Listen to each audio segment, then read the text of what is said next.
Hello, ভালো। এগুলা কি শুরু করছেন আপনি? আমি আপনারে বারবার বোঝাইতেছি, আপনি বুঝতেছেন না। আমি কিন্তু আপনার আনফ্রেন্ড মাইরা দিব। আমি বুঝবো না, আমার তোমার লাগবে, এটাই আমার আমার নিজ। তো আপনাকে লাগবে না, আপনি বারবার বলতেছি, আপনি বুঝতে পারতেছেন না কেন? দুদিনের পরিচয়ে আপনি একজন মেয়েরে ভালোবাসতেছেন, আপনি তাকে চিনেন না, জানেন না, মানে কেমনে কি?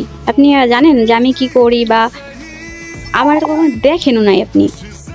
দেখতে হবে না। এইসব আবেগী কথাবার্তা না আমাকে বললেন না, বুঝছেন? শুনি, শুনতেছি আমি। শোনো, আমি এখনো বাচ্চা না যে আমি তোমার সাথে আবেগের কথা বলবো। জি, বাচ্চা না বলেই তো আবেগী কথাবার্তা বলতেছে না, হ্যাঁ? তো বুঝি না এরকম না, যারা বোঝে না তারাই আবেগের কথা বলে। হ্যাঁ, আপনি সব বুঝেন, হুম, বুঝেন বলেই তো আমি আপনারে বোঝাচ্ছি, আপনি বুঝতেছেন না। ওটা আমি বুঝতে চাই না, আমি তোমার চাই। আমি তো আপনাকে চাই না। কেন চাও না? এ কেন চাও না? চাই না, এমনিই চাই না। আমি তো বললাম যে আমার বয়ফ্রেন্ড আছে। মিথ্যা কথা এটা। খেলা মিথ্যা কথা কেন বলবো আমি?